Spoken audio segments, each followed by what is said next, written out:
প্ৰতিষ্ঠা কৰাৰ বাবে এটা নতুন দিগন্ত সূচনা কৰিছে আৰু যিটো কথা অসমৰ ৰাইজে অতদিনে বিচাৰি আহিছে আজি সকলো পক্ষই আপচুৰ লগতে NDFB সকলো পক্ষই এই চুক্তিত স্বাক্ষৰ কৰিছে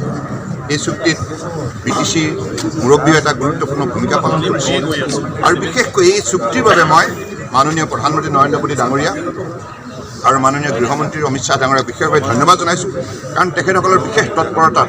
বিশেষ উদ্যোগত আজি এইখিনি কাম সম্ভৱ হৈছে তেখেতসকলৰ অসমৰ প্ৰতি থকা আন্তৰিকতা আৰু সদিচ্ছাৰ বাবে আজি এইখিনি কাম তেখেতক কম দিনৰ ভিতৰত সম্ভৱ কৰি তুলিছে পূৰ্বৰ বহুত দীৰ্ঘদিন কংগ্ৰেছে ৰাজত্ব চলালেও কংগ্ৰেছে কোনোদিনেই অসমত স্থায়ী শান্তিৰ বাবে এনেধৰণৰ ঐতিহাসিক পদক্ষেপ ল'ব পৰা নাছিল কিন্তু মাননীয় প্ৰধানমন্ত্ৰী নৰেন্দ্ৰ মোদী ডাঙৰীয়াই মাননীয় গৃহমন্ত্ৰী অমিত শ্বাহ ডাঙৰীয়াই আন্তৰিকতাৰে নিষ্ঠাৰে এই কামটোত অগ্ৰসৰ হোৱাৰ বাবে আজি এইখিনি কাম সম্ভৱ হৈছে আটাইতকৈ গুৰুত্বপূৰ্ণ কথা অতদিনে মানুহে ভাবিছিল যে অসমখন ভাগ ভাগ হৈ যাব নেকি কিন্তু আজি এই চুক্তি স্পষ্ট কৰিলে যে অসমৰ ভৌগোলিক পৰিসীমা সম্পূৰ্ণৰূপে সুৰক্ষিত হৈ থাকিব অৰ্থাৎ অসমৰ বুকুতে আমি অন্যান্য বিভিন্ন বড়ো ৰাভা মিচিং কছাৰী যিমান আমি জাতি জনগোষ্ঠী আছোঁ সকলো সম্প্ৰদায়ৰ লোকে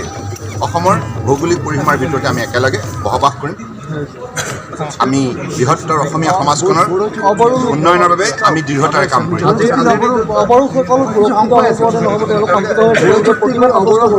ইতিমধ্যে তেখেতসকলে আজি ইতিমধ্যে এই কথা এইখন চুক্তি স্পষ্ট কৰি দিছে যে আগন্তুক দিনত এখন কমিশ্যন হ'ব ৰাজ্য চৰকাৰে এখন আয়োগ গঠন কৰিব সেই আয়োগে এই কথাবিলাক পৰীক্ষা নিৰীক্ষা কৰিব যে এই যিটো BTAD এলেকাত যিটো কণ্টিগুৱাছ যিখিনি আমাৰ ট্ৰাইবেল পপুলেশ্যন আছে সেই বিষয়টো সংযোজনৰ সন্দৰ্ভত বা BTAD এলেকাৰ বাহিৰত যিবিলাক নন ট্ৰাইবেল কণ্টিগুৱাছ আছে সেই বিষয়টো তাৰ পৰা সম্পূৰ্ণৰূপে পৃথক কৰাৰ সন্দৰ্ভত এই দুয়োটাই ইনক্লুশ্যন আৰু এক্সক্লুশ্যনৰ সন্দৰ্ভতো আয়োগখনে বিতংভাৱে সকলো পক্ষৰ লগত আলাপ আলোচনা কৰি আগন্তুক দিনত এই ক্ষেত্ৰত তেখেতসকলে ৰিকমেণ্ডেশ্যন আৰু পৃথক ৰাজ্যৰ বিষয়টো সকলোৱে আজি দেখা পোৱা গ'ল নতুনপুৰত সকলোৱে কথা কৈছে যে অসমৰ ভিতৰতে হৈছে আৰু এই বিষয়টো কিমান পজিটিভ বুলি 100% খুব পজিটিভ কাৰণ অসমৰ ৰাইজে এইটোৱে বিচাৰিছে যে আমি সকলোৱে একেলগে থাকিব লাগে অসমৰ বুকুত যিমান জাতি জনগোষ্ঠী জনজাতি অনুসূচিত জাতি যিমান ভাষা ভাষী ধৰ্মৰ লোক আছে আমি সকলোৱে একেখন ৰাজ্যতে বসবাস কৰিব লাগে আৰু এই কথাটো আজি সুস্পষ্ট হৈ গ'ল এইখন চুক্তিয়ে দীৰ্ঘদিনীয়া মানুহৰ মনত থকা সন্দেহ আঁতৰ কৰিলে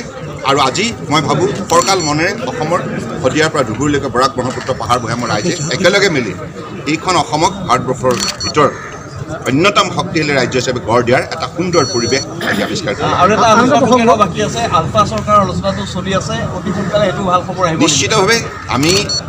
আজি ইতিমধ্যে গৃহমন্ত্ৰী অমিত শ্বাহ ডাঙৰীয়াই এই কথাটো স্পষ্ট কৰি দিছে যে আগন্তুক দিনত আমি সকলো পক্ষৰ সৈতে আলাপ আলোচনা কৰি শান্তি সম্প্ৰীতি ভাতৃত্ববোধ বন্ধুত্ব গঢ় দিয়াৰ ক্ষেত্ৰত